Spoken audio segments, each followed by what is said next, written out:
We are very excited for next Saturday, November 23rd at the MGM Grand Garden Arena, the highly anticipated rematch between boxing's longest reigning heavyweight champion, the Bronze Bomber, Deontay Wilder, as he puts his WBC championship on the line once again against the hard-hitting Luis Ortiz in the Fox Sports PBC pay-per-view event next Saturday, November 23rd from the MGM Grand Garden Arena in Las Vegas. Now, this is a rematch of their epic 2018 battle back in March of last year.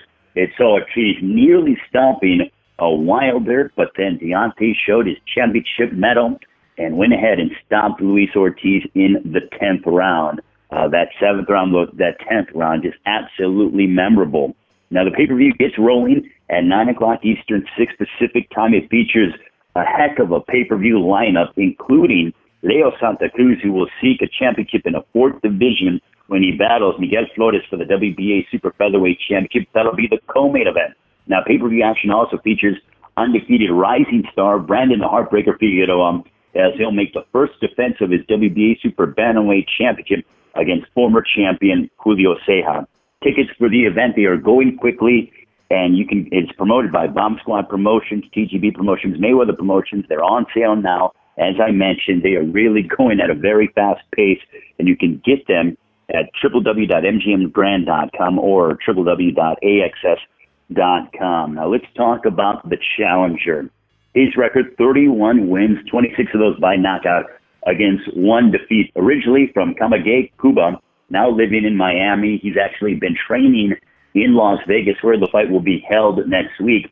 He has rattled off 3 straight victories since losing and coming up short in the only blemish of his career in his first match with Wilder back in 2018, most recently having picked up a unanimous decision over Christian Hammer back on March 2nd at Barclays Center. He is one of the most avoided fighters in the heavyweight division. Now, one thing about Luis Ortiz, he's also a very proud family man. His daughter, Liz Mercedes, actually has a painful skin condition, which results in painful skin blistering, and Ortiz has worked quite a bit of job and done a wonderful job to raise awareness for EB. Ladies and gentlemen, I want to introduce to you 31 wins, 1 loss, 26 by knockout, Luis King Kong Ortiz. Luis, opening comments. Luis, que si tienes algo para decir con los locutores y los periodistas que están escuchando y listo para darte una entrevista. He says, thank you very much for having him, and thank you very much for everyone who's tuned in. And, he's ready for November 23rd. Thank you very much, Herman. Greatly appreciated. Herman Casado, his trainer, is actually translating for Luis Ortiz. So right now, I'm going to go ahead and we're going to open it up for questions. If you have questions for Luis King Kong Ortiz, he's on the line right now ahead of his championship opportunity against Deontay Wilder next Saturday at the MGM Grand in Las Vegas.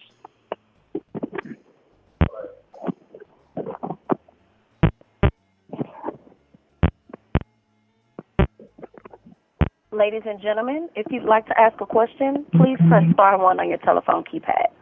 Again, if you'd like to ask a question, please press star 1 on your telephone keypad. Waiting for callers to join the queue.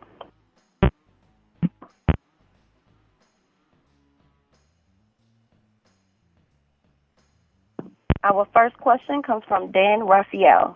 Dan, you have the floor. Hello, everybody. Good to talk to you guys, Herman and Luis.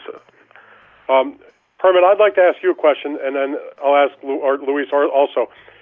I was wondering if you could think back to the 7th round of the first fight you had that Luis had against Deontay, where it was very within a whisker of having the knockout victory. And while you're in the corner watching what's unfolding, I'd like it if you could explain to me or tell me what were you seeing in that round that got Luis so close to the stoppage win? What was working for him, and what were you seeing? Well, I mean, it was a combination of a few things, but I think primarily it was just him getting settled in, to the fight, figuring out the style a little bit. He was boxing. He was just getting into his groove that he does. When he does that, he's very dangerous. And that's pretty much it. I mean, after that, once he made the connection and he heard him, then, I thought like everyone else, here's a new heavyweight champion. Our next question comes from Carlos Toro. Just wanted to ask a question, Herman. I mean, you're looking at this fight and the rematch and just what is, just what's at stake. Do you kind of look at this, maybe do you think this could be Luis's final chance to win a heavyweight title given his age and just how unpredictable this division can be? Is there kind of a feeling that this is it, this is now or never? Is that for Luis or is that for me? I'm sorry. I thought Luis was my mistake, but yeah, Luis, do you believe that this is your final chance at winning a heavyweight title? Luis, que si tú piensas que es la última oportunidad que vas a tener para ganar el campeonato del mundo. Que si esta pelea tú piensas que va a ser la última oportunidad para poder ganar un título del mundo. He says no, absolutely not, and he's going to win the title, so there'll be no need for another opportunity. He will be the champion.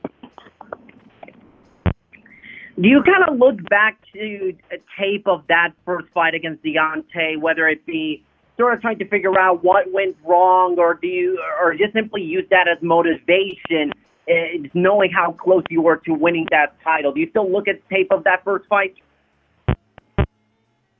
Luis, que si tú miras la pelea de la primera pelea y que si ves algo que vas a poder hacer diferente de llegar tan cerca a ser campeón del mundo en esa primera pelea.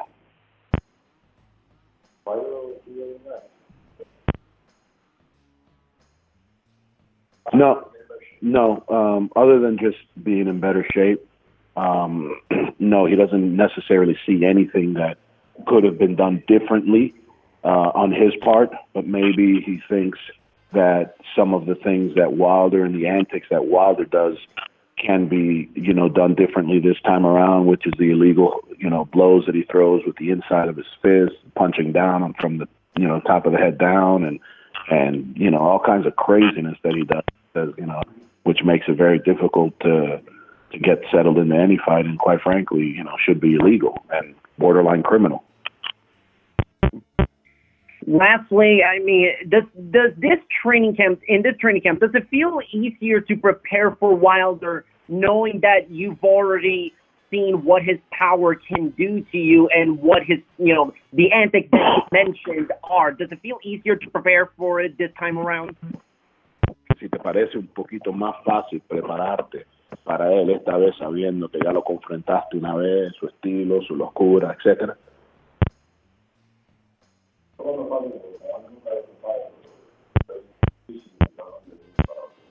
Because you absolutely never know with Wilder what he's going to do as far as how he approaches his fight.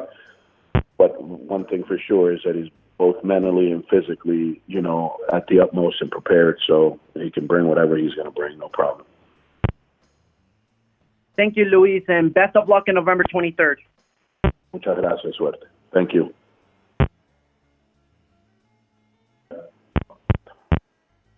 Our next question will come from Dan Raphael.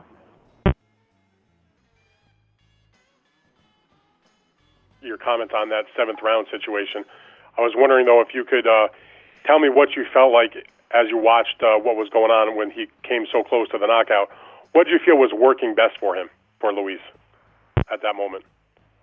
Well, I think the best thing that was going our way was him, boxing, getting behind a good jab, just beating him to the punch, and not allowing Wilder to just get crazy with his antics and come out, swinging and wailing away. So I think just, being a little bit better on the technical side and on the basics, just beating him with basics. But again, like Luis just said, it's very difficult with him sometimes because he'll, spin around and hit you with a back fist, so it's like you never know what. So. Are you confident that in the rematch that Luis can get in a position to be in that same situation where he has Deontay in big trouble like that, and this time we'll be able to finish him off? Yeah, absolutely. I mean, there wouldn't be a reason for not only his managers Jay and Lewis himself really pushing as hard as they did for the rematch, and Wilder obviously giving it. I'm very confident that Lewis is going to be in that same spot, or different, but in the same scenario, and actually be able now to finish the job. You know, he's dedicated 12 weeks to Las Vegas for a camp, and has really, you know, given everything that he obviously couldn't the first time around. But so at the end of the day, you know, it's 1,000% he'll be there. He's a much superior boxer, fighter, thinker, and has the experience. Wilder has the experience over 10 defenses, but Lewis has the experience over a history of fighting since he was 10 years old. So that's going to make the fight all the difference when it comes down to all things being equal in condition. Well, he sure looked in great shape when we saw him at the gym, you know, the week of the Canelo fight when you had your open workout. I was wondering if you could ask Luis also to think back to round 7, and from his point of view, how close did he think he was from the knockout, and what did he see as he was about to clobber him with a whole bunch of punches in that sequence? Luis, en el número 7 de la primera pelea, ¿qué tú estabas pensando cuando le diste con el primer gancho que lo lastimó y lo tenía ya noqueado y empezaste tú a tirar todos tus piñazos? ¿Qué era lo que tú pensabas en ese asalto y qué estabas pasando por la mente?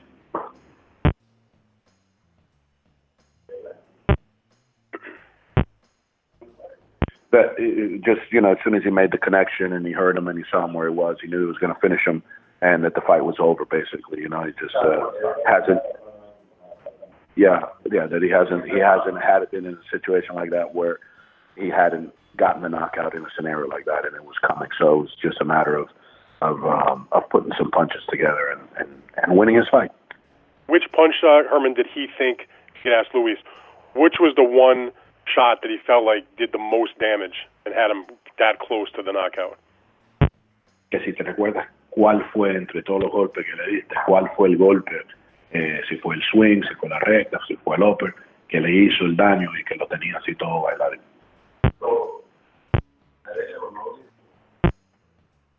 He's not really sure. He doesn't really remember. He says it was a flash, but he believes it was probably the right hook that did the damage.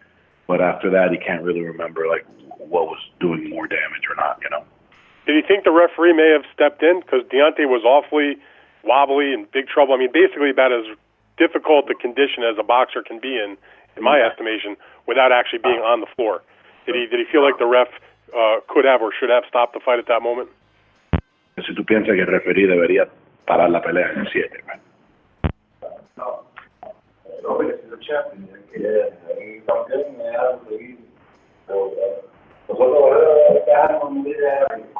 No, he's got no qualms with the referee. He says that Deontay's at that time was a 9-time defending world champion. He should have been given the opportunity to defend himself and obviously, you know, fight. And that's what he felt like the referee probably did the right thing. And one more question for him. Does he feel like in the rematch that he can replicate that 7th round, put him in that position again, and this time finish him? And how so?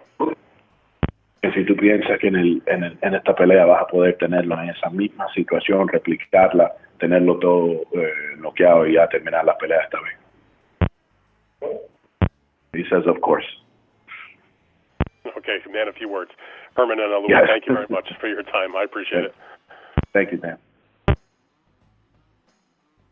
Our next question will be from Jake Donovan. Jake, you have the floor. Hey, Herman, what's going on, handsome? Jake, how are you, buddy? I'm doing good. I just wanted to ask you first, before I ask Luis this, just your decision to set up headquarters in Las Vegas as opposed to training out of your facility in Miami. Well, it was really a team decision. We were mulling it over for some time before we found out 100% that the fight was on. Different places, not just Las Vegas. We considered California and a few other places. And then it was really for the distraction back home. Lewis is, you know, I don't want to say he's all over the place. He's not, but he's definitely a family man, and he's you know, here and there, and he's, you know, the kids' events and school events and plays and whatever it takes, he's there. And at the end of the day, that's not going to that's not going to really jive and mix well with winning a championship and absolutely being at his very best. So it was an easy decision. It was just a matter of where we were coming. Gotcha. When we were coming. Got it. All right. And then for Luis, I just wanted to ask him, as Dan mentioned too, he's in phenomenal shape already for this fight, and it's still 2 weeks away. Was it a concentrated decision to be in superior shape from the first fight, and does he anticipate being around the same weight, just the shift in muscle mass, or does he believe he'll be lighter for the rematch? Luis, en esta pelea obviamente ya te ves supremamente mejor y diferente, en tremenda condición que en la primera, que si la decisión tuya fue bajar mucho de peso o nada más cambiar el peso para músculo y menos grasa, pero pesar más o menos lo mismo, que fue la decisión. Yeah, he says, yeah, absolutely. It's never been about weight loss. He's always fought around the same weight, but definitely leaning out, fat and transferring into muscle. So it was a conscious decision with everybody, and it's been, a very productive 10, 11 weeks here so far. 10, 11 weeks. All right, very cool. I'll jump off and let everyone else have a shot. Thank you, Jake. All right, you got it. Our next question will come from Cameron Buford. Cameron, you have the floor. Hey, guys, and thanks for taking time to answer these questions for all of us.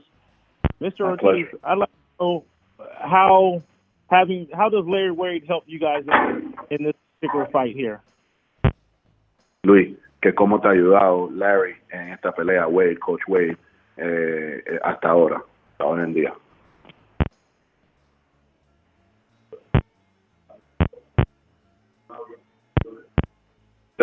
Coach brought a professionalism to the camp that fit right in with what we already do as far as, times and schedules and professionalism. And he had a new look on some of the old stuff that's, being done with fighters.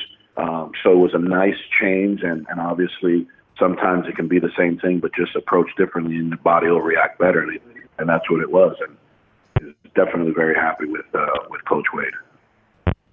Okay, with that being said, what's been the most unique training method that's been implemented in this particular training camp? Luis, ¿qué ha sido lo más único que han hecho en este campamento con Coach Wade? Sí, ¿qué ha sido lo más diferente, ¿sabes? There's been a few things. Obviously, like you said, he's brought some things, but if he had to pick one thing, it's been the pool work. Okay.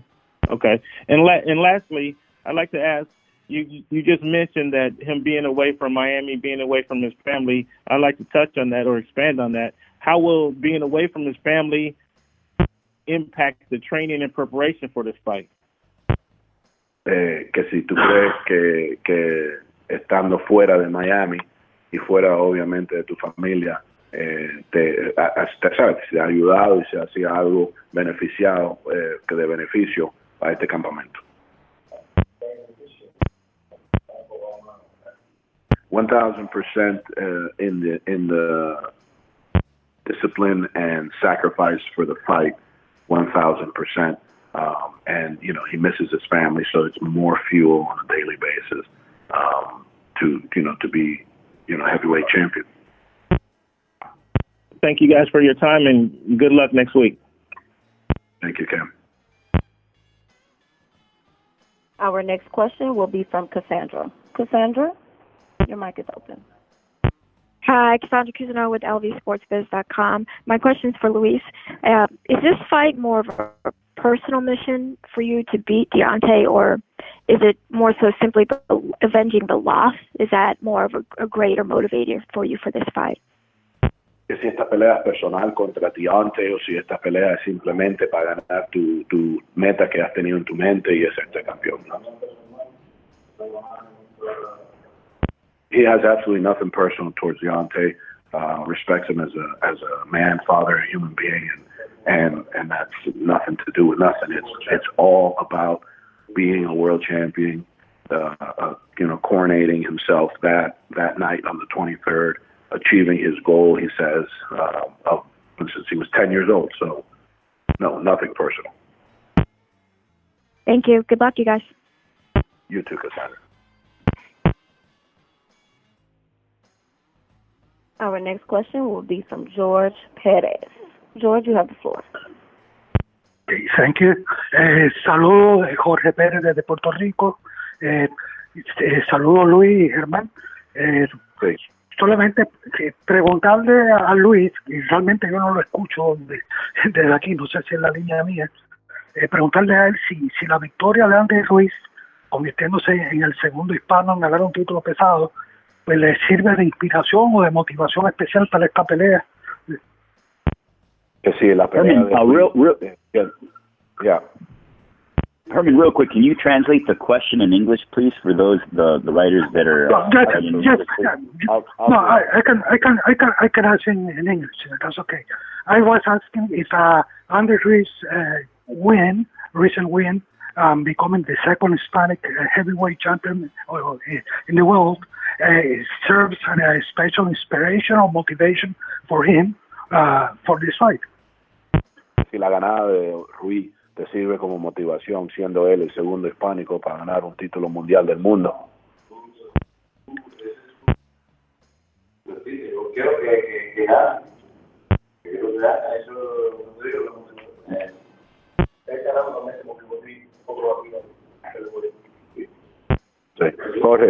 Jorge, que sí lo motivó, obviamente, orgulloso, entre otros latinos, ganarle el título. Ese fue su destino esa noche y a nadie se le puede quitar el destino, y definitivamente bien contento. He's very happy that Ruiz won the fight. It was his destiny that night to do so, and no one was taking that from him.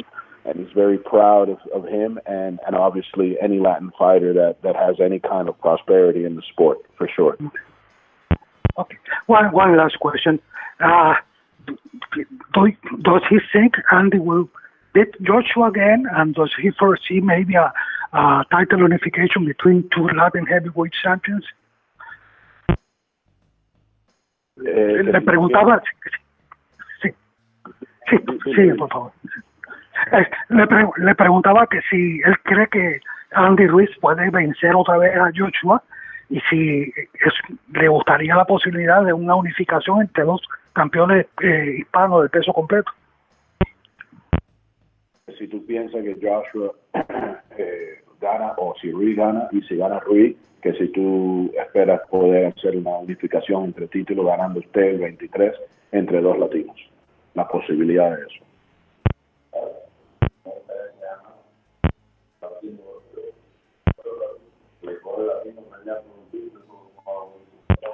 If 100%, he would be ecstatic to have a unification bout, period, and even more ecstatic if it were between two Latin fighters. As far as Ruiz winning or not, he's not 100% sure on which way it goes, but he does want him to win and would like to see him come out the victor once again. All right, thank you very much to Luis Ortiz, Herman Caicedo. Thank you very much, gentlemen. We look forward to seeing you next week during Fight Week in Las Vegas. Luis Ortiz challenging Deontay Wilder for the WBC Heavyweight Championship of the World next Saturday, November 23rd, live on Fox Sports Pay-Per-View. A big night of action, and now we get set for the champion as we go ahead and look at a man who has a record of 41 wins, no losses, 1 draw, 40 wins coming by way of knockout. Actually earned his Bronze Bomber nickname when he won a bronze medal from the United States at the 2008 Olympic Games. He is boxing's longest reigning heavyweight world champion, having held his championship since January of 2015. He will be making the 10th defense of his championship. Now, if he's successful next Saturday, November 23rd, he will join the likes of Joe Louis, Muhammad Ali, Larry Holmes, Tommy Burns, the Klitschko brothers, as only those who win 10 successful title defenses. He's a rising star out of the ring as well. He was ranked 34 on ESPN's World Fame 100 list, the top spot for any boxer, and he's an active champion. He's a fighting champion. This will be the third title defense in his last 11 months. Ladies and gentlemen, with a knockout percentage of 95%. Please welcome the Bronze Bomber, Deontay Wilder. Deontay, you have opening thoughts? What's going on, guys? What can I say? November the 23rd is going to be amazing time for boxing and boxing fans. You know, with me and Luis Ortiz, you know, the first fight is self-explanatory. It was an amazing fight. You know, it was a thrilling fight, a fight that kept everyone on the edge of their seats from the first round through the 10th round. You know, no one knew what was going to happen until it happened. And here we are again. The same effect, you know, the same momentum, the same game plan coming in for us. I'm sure the same for him. He want to be the first Cuban heavyweight champion of the world. And I want to want to keep my title. And this is what it's all about. The heavyweight division, the big boys, where it's the heavy hitters, where one hit to end everything, no matter how hard a person has worked, no matter how many weeks, how many months, one fight, one night, one blow to end it all. And we already know I'm the hardest hitter punch in probably boxing history, period. I'm coming to keep my title. November 23rd is going to be a great moment, and I can't wait. All right, now we will open it up to the media for questions. And one thing I can tell you, when Deontay Wilder fights, it is must-see television. You have to be in the arena. It is something that you cannot miss. Any moment, a fight can end when Deontay Wilder is inside the ring, and we cannot wait for November 23rd. We will now open it up to the media. If you have questions for the reigning and defending WBC heavyweight champion of the world. Ladies and gentlemen, if you have a question, please press star 1 on your telephone keypad. Again, if you have a question, please press star 1 on your telephone keypad.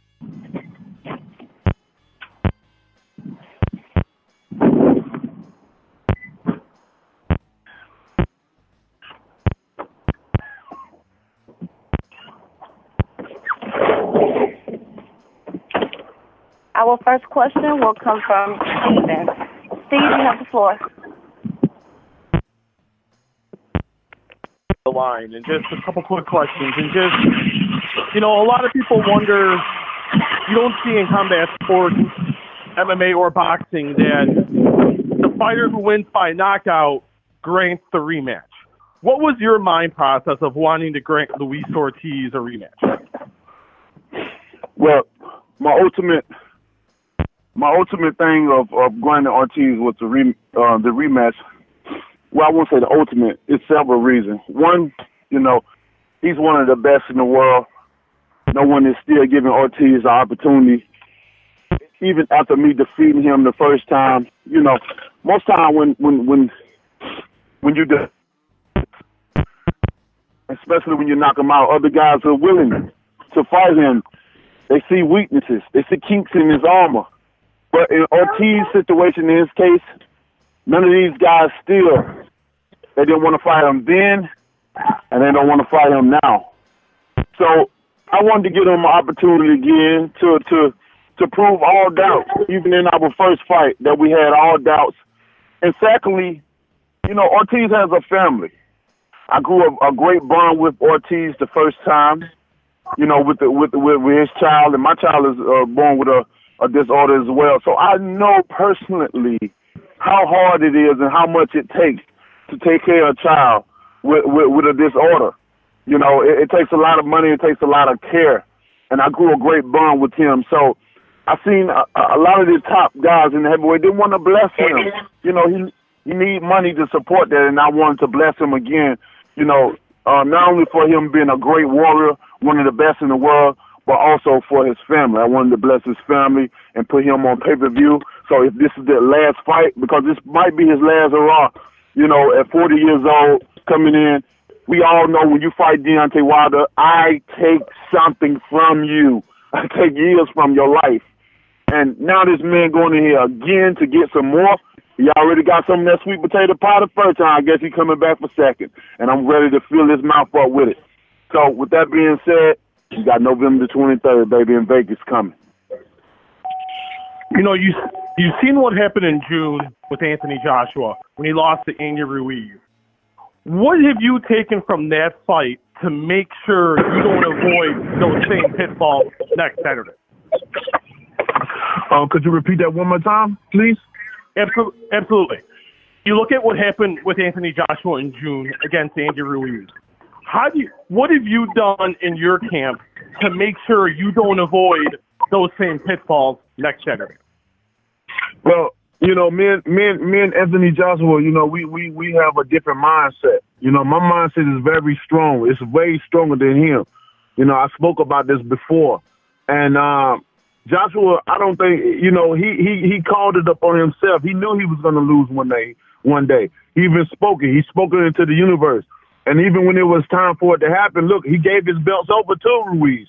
He literally transported his belts to this man. His energy gave his belts to this man. It was in day, you know, you can see it. For me, my mindset is different. I'm a totally different king. I'm a totally different beast. You know, I'm the best in the world, and I prove it each and every time I go in the ring. You know, I'm not worrying about going in there and making any mistakes and stuff. You know, and if I do make any mistake in the ring, rest assured I will correct it as the fight goes on. But I don't see this fight. I see this fight going one way, and that's Deontay Wilder knocking out Luis Ortiz, point blank and period. You know, he knows it. I knows it. When we went in the ring the first time, he hit me with everything in the kitchen sink. Shots that he know that he usually hit opponents with, they go down. But I'm a different beast. And with that being said, I got a lot of things that I got to do. I'm fighting for one champion, one face, one aim, and that's the unification. And nothing is going to get in my way of that. Nobody. And lastly, I wanted to ask you this, just because he brought your name up when he was in WWE recently, Tyson Fury. I just wanted to get your quick thoughts, Deontay. Did you watch anything with Tyson in WWE? And if you did, what did you think of Tyson's performances? I didn't even get the chance to see it. I wish I actually got a chance to see it. You know, I would have loved to seen it and see how he transformed. You know, from boxing into the WWE. You know what I mean? Although WWE is more entertaining, you know, entertainment as far as acting things out, and boxing is more seriously. We risk our lives for sure. But it would have been refreshing just to see, you know, how he does. You know, with me, I don't hold grudges. I don't have no ill will towards no fighter at all, because I am a fighter myself, and I understand what we go through as fighters.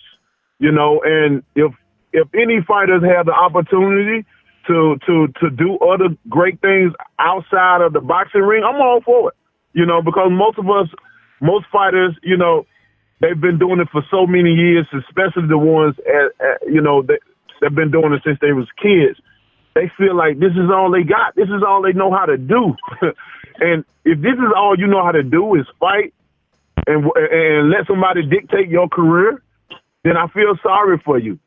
The ones that know how to get out and go get another income or another resource, man, I congratulate you. And, you know, and that's how I feel with that. I didn't get to see it, but hopefully I get to see a rerun or something and see how he did. Thank you, Deontay. Best of luck next weekend. Thank you so much. Our next question will be from Dan Raphael from ESPN. Dan, you have the floor. Thank you very much. Hello, Deontay. What's going on there?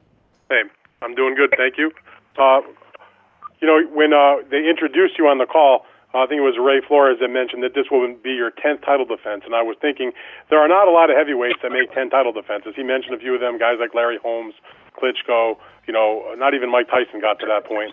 But I wondered, does that nice round number mean anything to you? I mean, to get to be successful on this fight and get to 10 title defenses in the heavyweight division, it's not easy to do. I mean, it's definitely not easy to do. You know, it's a great accomplishment for myself and for my career. You know, It's definitely going to carry me as I rack up these numbers. But to be honest, at the end of the day, it just what it is. It's a number, for me. It's a great honor to be able to say this is my 10th title defense that I'm about to have. When many thought I wasn't gonna never be the heavyweight champion of the world, period. And here I am, 10th title defense out of 41 fighters, 40 have been knocked out. It's amazing to be at this point in time. And, at this point in time, it just, right now, all I could do at this point in time for my career is just rack up numbers. I've always fought for legacy, and I'm still fighting to this day for that, and I just want to be the best in the world, Dan. I want to be the best that ever done it. When people think about boxing, I want them to say Deontay Wilder, and I'm doing everything in my power. I've done everything in my power, to try to bring that. I'm still doing it right now to be the best. And, if numbers is what makes you, stand out, if people look at numbers and see that what makes you stand out, then so be. But not only do I want the numbers to stand out for me, I want my actions to speak as well, too, because, actions speak louder than words any day. And that's what it means to me. All right. And now you mentioned earlier about that 7th round where, he basically, as you said, threw everything in the kitchen sink at you, and you were able to survive by far the most difficult moment of your career, at least in my estimation. I wonder, how did you survive that 7th round, and what did it teach you about yourself that when you're in that kind of crisis? I mean, the seventh round was an amazing time for me. It allowed me to see what I'm really made of. It allowed the world to see what type of champion, a true champion that they have in America, and he's been here. With that 7th round being under the conditions that I was under, I was very proud of myself to be able to handle those situations, to be able to go into the fire like that. For one, just taking the fight, going into the fire like that with a flu. Proper protocol is to cancel that and wait to a later date until you're healthy. But, being me, I'm hard-headed. I always do things that many boxers don't do. And I think that deal with me wanting my legacy different from the rest. I don't want the same, he got nice skills and this. I want to be different. Oh, he talk like this. I want to be different. That's why I do the things I do. Okay. Do you feel you had knocked him down in the 5th round and seemed to be in control of the fight? Do you feel like in the 7th round when he was able to break through the way he did you maybe get a little bit lackadaisical, thinking, I had him down, I'm just wearing him down, I'm going to take him out, and then he surprised you, or how did you view what happened in the 7th round? How did it happen to you? No. I never go in there and lose any. I'm always encouraged. I didn't get discouraged because I knocked him down and he came back. And you want to be honest. In the 5th round, the bell saved him in the 5th round. If you want to be honest about that, I would. Bell saved you in the 7th round, though, didn't it? Well, I wouldn't say so because he still had 40 seconds. How many seconds did I have in the 5th round to finish him off? He had 40 seconds, and he couldn't do it. He threw everything. Right. Everything and me being sick. I keep telling you I had the flu. And if anybody know anything about the flu, it makes you weak. Mentally, physically, emotionally. And he couldn't get me out. He threw everything. What do you remember about that, though? When he was throwing, do you remember a specific punch? Remember anything that was going through your mind as he's, has you up against the corner post? Like, what do you remember about those, like you said, about 40 seconds, maybe a minute or so of the round? Yeah, I remember getting buzzed. When I threw, how it first happened, we threw a punch together. But he landed before me, and that what buzzed me the first time. But I was like a slight buzz the first time, and then I tried to bluff it, but I didn't bluff it. When I bluffed it, I wasn't separating myself from him. I didn't have enough distance apart from each other. So I was pawing my jab just to let him know I'm still here, I'm active, to bluff that I'm a slight buzz from that impact that happened. He caught on to it, being that he was, experienced fighter and stuff. He read body language. He caught on that I was buzzed, and that's when he came again with the right hand, and then that's when it became a severe. I was never hurt. I think people use hurt too much. They throw that around too much, because they don't understand the difference between buzz and hurt. And I advise anybody, if you're in boxing and you want to talk about boxing, experience some of the things that we go through. Go in the ring and get hit and see what it feels like to get buzzed or maybe even get knocked out. But but I understood everything what was going on with me. I was coaching myself internally. My inner voice was telling myself to keep going. Make sure the referee sees you. Make sure you just keep hitting them. I didn't want to make any punch effective because I didn't want to waste any, unnecessary energy, because I wanted to be able to get this buzz. I want to recover. So I didn't want to use that much energy. So I hit them anywhere I could, no matter where it was, so the referee can understand that I'm very active, I'm aware, and I can still fight. And I don't think I got enough credit then for that, especially with the commentaries, that were commentating the fight. They didn't understand what I was doing, how I was closing in perimeter on him. I didn't give him enough space where he can release off enough punches. I stayed close to him in the pit pack. I didn't get no credit for the intellect that I had in the ring coming around in the 7th round, So, everything I knew what I was doing. And when the bell rung, as you can see, I knew exactly where I was. I went right back to my corner, and I still was talking shit going back there, too. All right, very good. Deontay, thank you so much for that great description, and I look forward to seeing you next week. Thank you. Oh, man, thank you. Next question will be from Bernard Fernandez with thesweetscience.com. Yeah, Deontay, for most of the time leading up to this fight, and even with the last fight, there's been a lot of talk about family. You appreciate him being a family man, appreciating you being a family man, other stuff. I found it a little interesting that when he was on earlier, he was talking about describe some of your tactics as borderline criminal. I don't know that I've ever heard anybody say that about you before, but I mean, what is your response to him saying that some of what you do is possibly illegal, or beyond the rules? What you mean? What I do is illegal? I mean, he described some of the tactics as borderline criminal. I mean, have you ever heard that before? And where does it come from? Does it cause you to look at him any differently? I never heard of that, so I never heard of that, so I'm think he's being sarcastic. And the only thing that's criminal is me hitting people with the right hand and almost killing them. That's the only thing I can go with. Okay. Because I don't understand nothing. I don't understand what would you basically what you see is what you get, and I've never heard anybody try to use that sort of description on anything that you do in a ring. Right, most definitely. That's the only thing I can come up with, because as far as in the ring, I don't know what can be criminalized, as far as in the ring, unless I'm showing action of me trying to actually kill a man. That's the only thing that I can see. Other than that, that'll be something that someone has to ask him to reiterate on himself about, clarifying what he meant by that. I would love to know myself, to be honest. All right, I appreciate it. Thank you so much. Thank you.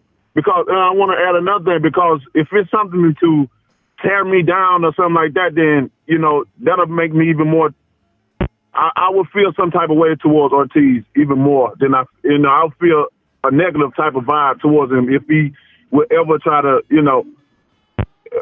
tear me down or something. After I blessed him twice, I would love to know what he meant by that. That could be that could be definitely an it factor for raising my blood. He talking about taking blood pressure medicine. That'll definitely raise my blood and make me want to even more hurt him more than what I want to do now. So he need to clarify that for me, before I take it in the wrong way. And we know when I get mad, it's over with. It's over with. So right now I'm mutual with him. I'm very respectful. He should thank God for me. I'm blessing him a second time, ladies and gentlemen, when I didn't have to. So I need that clarified. I'm going to take this the wrong way, and I'm going to really want to beat his ass. Our last question will come from Carlos Toro with Fight Sports. Thanks, Deontay, and thank you so much for taking time to talk to us. Obviously, early in the call, you mentioned, leaving no doubt when it comes to this rematch against Luis Ortiz. When you say that, do you believe that, is getting a win enough to silence any doubters, or does it have to come from another knockout? No, I mean, a win is a win, whether it's ugly, pretty, or in between. A win is a win. But, my fashion, I never want to leave the ring without a man being knocked out. Either you knock me out or I knock you out. And that's the rules. That's the rules I play in this boxing industry. I don't play around with no one. I don't act like I play around with you. And everything I say, I mean. I make it loud and clear. I make what I say known. And I say it loud and clear, so there's no miscommunication between my language of words that I choose to use.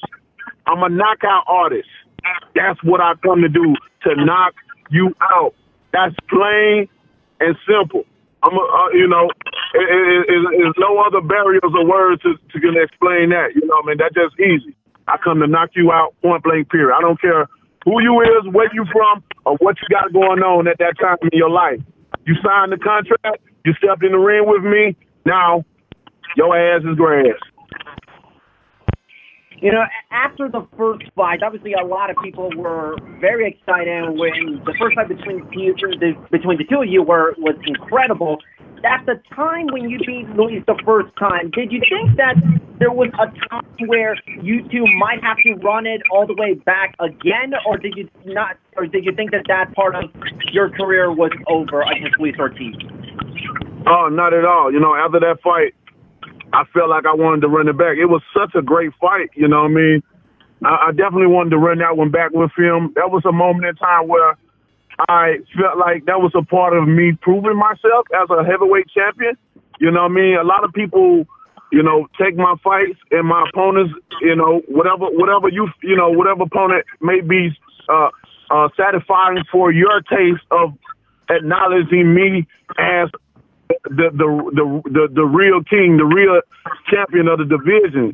Everybody got their own different opponents that they look and say, okay, I believe him. He's the real deal. And I think with Ortiz, it opened up a lot of people's eyes.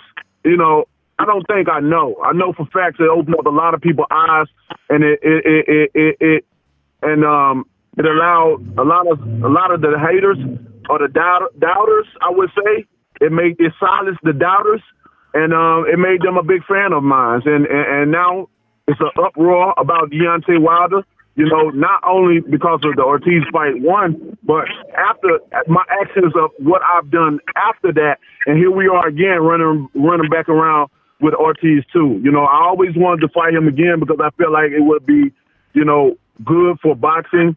It would be great for pay-per-view because of what we did the first time. And, I always say speaking, believe, receiving, and here we are now.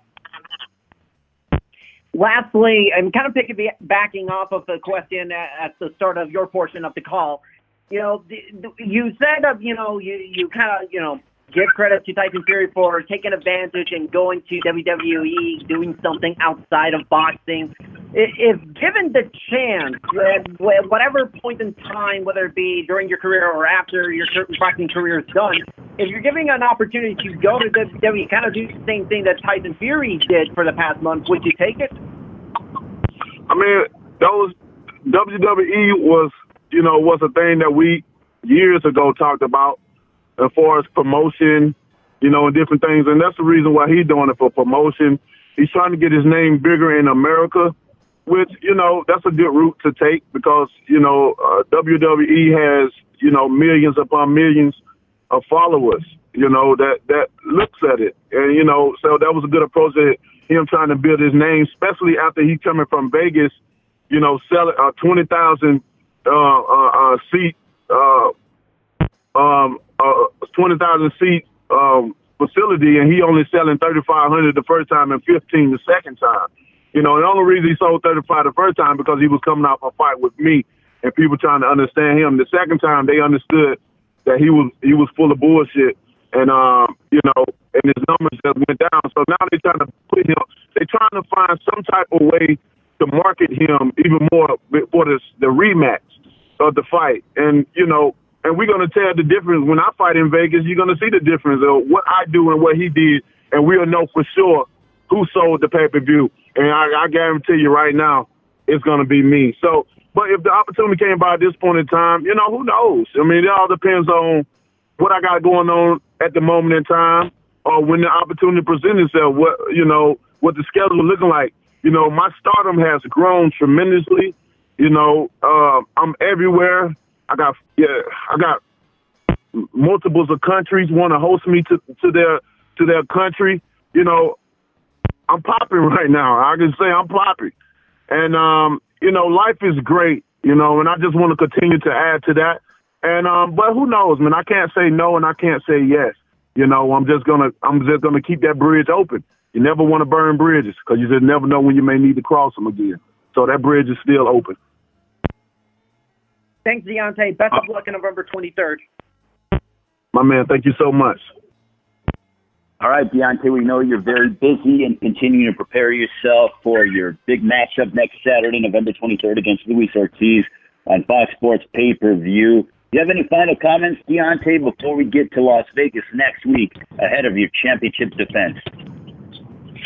Man, I just want to tell all the fans of boxing and fans, you know, that's gonna tune in to boxing. I just want to say thank you so much for your support.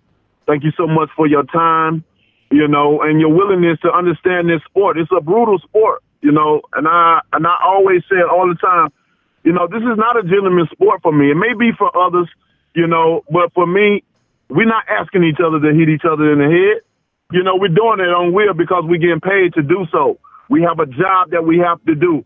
Might as well call us hitmen because that is what we do. We got a contract to beat somebody up, and we sign it, and we going to get it. We got a name on the paper, and it's a price on his head, and goddamn it, I'm going to do my job well like I always do.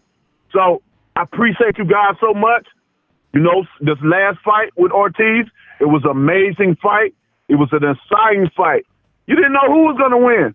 And this is the fight that you want to be looking at. This is the fight that you want to tune into and pay your money. If you can't be there, click that button, pay-per-view on Fox. You want to see a fight where you don't know what's going to happen, but you know on that point in time, something's going to happen?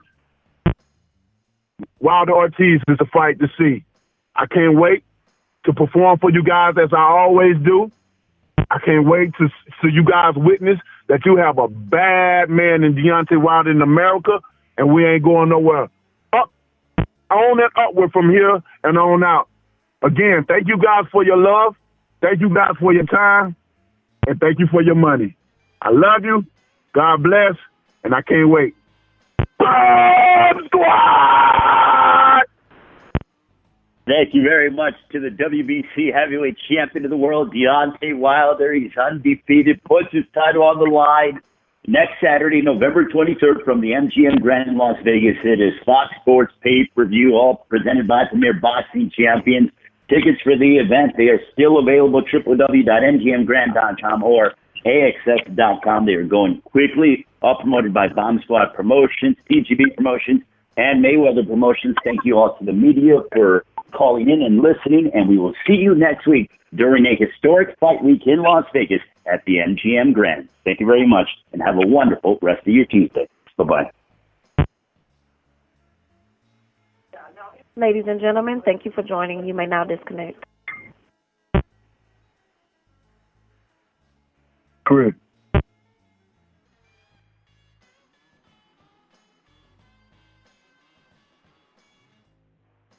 Yo.